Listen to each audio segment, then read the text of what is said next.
قربانی هم په اسلام کې یو عظیم عبادت دی او د عبادت خوبی دا ده چې د رب العزال په دربار کې هغه عبادت قبول شي. چې کله هغه عبادت قبول شي نو بیا و بنده ته هغه اخروي فایده ورکوي. د قبولیت وروسته انسان ته بیا ثواب او اجر ورکول کیږي. نو د هر عبادت دپاره خپل شرایط وي، خپله طریقه وي.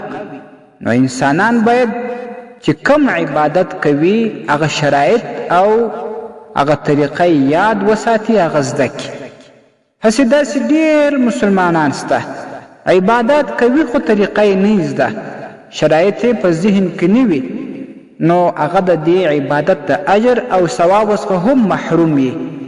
نو الله دې موږ او تاسې نه محرومه کوي چې عبادت کوو باید شرایط په خپل ذهن کې یاد وساتو. نو د قربانی دپاره هم شرایط سته. 3 بنیادی شرایط دي چې مسلمان باید دا په خپل ذهن کې یاد وساتي، که نارینه وي که زنانه. اول شرط دا دی چې دا د قربانی عبادت به د ایمان سره کوي، یعنی مسلمان به بیا به دا قربانی کوي. که غیر مسلم قربانی وکي یا یو بل عبادت وکي هغه د الله رب العزال په دربار کې نه قبلیږي.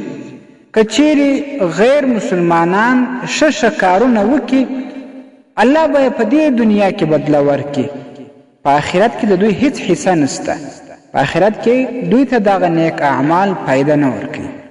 نو اول شرط دا و چې هر عبادت چې وي هغه به د ایمان سره وي.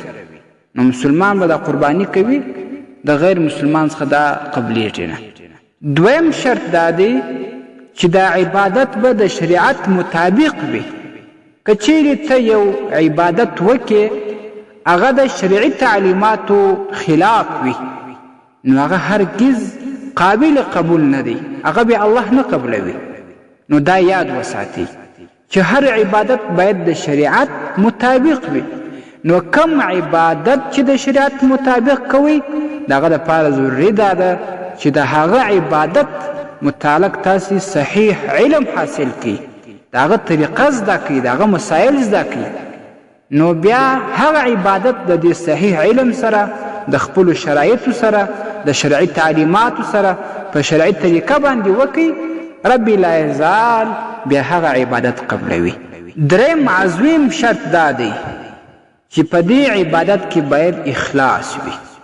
د انسانانو دپاره به ته د عمل نه کوې چې ته هغه په یو نامه او په بل نامه یاد کړې. د ریاکاري څخه به ځان ساتې.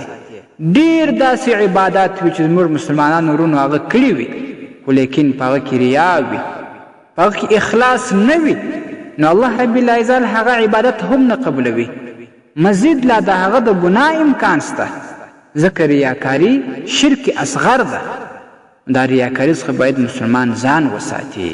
نو په هر عبادت کې باید اخلاص موجود وي، خاص به د رب العزال د رضا دپاره یي، په دې کې به هیڅ بل نیت نه کوي.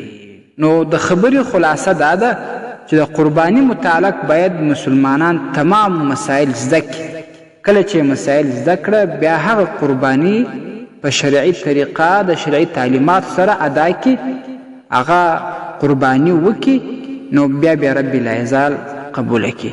او دا قربانی به خاص د الله رب العزال د رضا دپاره یي، بل هیڅ نیت به نه کوي، هیڅ نام و نمود او ریاکاري به مطلب نه وي. نو دغه 3 شرایط په ذهن کې وساتئ. د دې شرایطو سره چې تاسې کله عبادات کوئ او خاص کار اوس د قرباني شپې روانې د قرباني کوئ نو الله رب العزال به یې قبوله کړي. چې کله د دې شرایطو خیال ونه ساتل سي، د اسلامي شرعي تعلیماتو خیال ونه ساتل سي، نو هغه قربانی او هر عبادت چې وي هغه رب العزال نه قبلوي، هغه هرگز قابل قبول نه وي.